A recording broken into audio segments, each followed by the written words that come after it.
एक व्यंग्य प्रस्तुत कर रहा हूँ। हिंदी पखवाड़ा बनाम श्राद्ध पक्ष। हिंदी पखवाड़ा श्राद्ध पक्ष से कुछ दिन पहले मनाया जाता है। हिंदी को मातृभाषा का दर्जा देकर माँ समान माना गया। कहने वाले कहते हैं कि आंग्ल हिंदी की सौत है और उर्दू उसकी बहन, अर्थात हमारी मौसी। श्राद्ध सगी माँ का मनाया जाता है, सौतेली माँ या मौसी का नहीं। माँ की बेकदरी तो हम देख ही रहे हैं। हिंदी को माँ माना और हिंदी की हिंदी कर देना जैसा मुहावरा भी गढ़ लिया। जिसे राष्ट्रभाषा के पद पर भूषित किया जाना था, उसे राजभाषा बना दिया और साथ ही उसकी छाती पर मूंग दलने के लिए सौत को भी बिठा दिया। वह आज तक मूंग दले जा रही है। गाय को माता माना तो दर दर दुत्कारी जा रही है। भारत को भी माता माना और वंदे मातरम बोलने में ऐतराज जताते हैं। ऐसी माँ जिसके बेटे नारे बुलंद करते हैं, भारत तेरे टुकड़े होंगे। अभी तक भारतीय माँ की छवि ऐसी स्त्री की है जो शालीन और बेहद संस्कारशील हो। हिंदी की छवि भी कुछ कुछ वैसी ही है, संस्कारशील। सीधे पल्ले की साड़ी में शालीनता से ढकी मुंदी।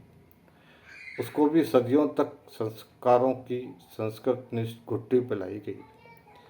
रूढ़ शब्दावली से इंच मात्र भी इधर उधर नहीं होने दिया। छोटी बहन उर्दू और फिरंगी सौतन से सावधान। उनका एक भी शब्द स्वीकार्य नहीं। उनकी अच्छी बातों से भी परहेज रखने को ताकीद किया गया। गर्ज यह कि भाषा के झंडाबरदारों ने बड़ा सोच समझकर राजभाषा पखवाड़ा सितंबर में श्राद्ध पक्ष के आसपास मनाया जाना तय कर दिया। वरना पखवाड़ा क्यों? हिंदी सप्ताह, हिंदी मास मनाते, पर ऐसा करते तो हिंदी की हिंदी कैसे होती? हिंदी डे मनाने के कार्यालय आदेश, निमंत्रण पत्र, पर्दे शर्दे आंग्ल में क्यों छपते? हिंदी समारोह में अंग्रेजी क्यों झाड़ी जाती? हिंदी को vernacular, jargon, lingua franca, pidgin, creole language कहकर क्यों प्रताड़ित किया जाता? कहा गया कि पहले हिंदी का विकास करिए और फिर इसे राष्ट्रभाषा का दर्जा दिया जाएगा। कर्णधारों ने हिंदी के विकास के लिए ऐसे ऐसे शब्द गढ़े कि उन्हें पढ़कर सिर धुन डालो। उन शब्दों को सुनकर ऋषि दुर्वासा को भी हंसी छूट जाए। तात्य पर किसी शब्द का अर्थ समझने के लिए शब्दकोश खंगालो और आवश्यक नहीं कि वहाँ भी वह शब्द मिल जाए। फिर अंग्रेजी अनुवाद को देखो, उसे ही अधिकृत मानो। वाह, क्या खूब तमाशा किया है। जिस भाषा को देश में राष्ट्रभाषा का सम्मान नहीं मिला, उसका विश्व सम्मेलन आयोजित कर वैश्विक सम्मान दिलाए जाने का ढोल पीटा जा रहा है। तमाशा तो पखवाड़े में भी खूब होता है। जिस प्रकार श्राद्ध पक्ष में कस्बों गांवों के छुटभइये पंडित और बामनों के वारे न्यारे हो जाते हैं, उसी प्रकार हिंदी इस अनुपम श्राद्ध में भी हिंदी के नाम पर नामी गिरामी साहित्यकारों से लेकर छोटे मोटे लेखकों की भी बनाती है। जिस भांति श्राद्ध पक्ष में कौओं की आवभगत होती है, उनकी काँव काँव भी कर्णप्रिय लगती है, उसी भांति हिंदी के पखवाड़े में कैसी भी काकारुत मने सब सहनीय होती है।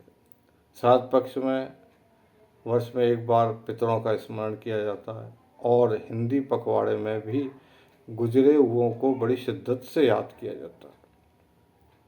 श्राद्ध पक्ष में खीर और मालपुओं की खुशबुओं से जीवने वालों का जी और दक्षिणा से जेब भरी होती रहती है। वैसी कुछ अनुभूति हिंदी पखवाड़े के में आमंत्रितों की होती है। कदाचित पखवाड़ा मनाने के पीछे यही धारणा रही हो। पर कोई तो बात है कि हस्ती मिटती नहीं हमारी। हिंदी की भी हस्ती नहीं मिटी। जिन नीति नियंताओं ने पखवाड़ा मनाने की उद्घोषणा की होगी, वे भी काफ़ी दिनों तक हैरत में रहे होंगे कि इतने वर्षों से इतनी सारी पाबंदियों और प्रताड़ना के बावजूद बुढ़िया मरे न माचा छोड़े वाली दशा है। यह माँ कुंठाएं सहकर अपने पूर्व अर्जित संस्कारों के साथ अपनी जिजीविषा के दम पर ग्लोबल लैंग्वेज बनती जा रही है। इसे आज किसी भी विदेशी भाषा के शब्दों को अंगीकार करने में कोई लाज नहीं।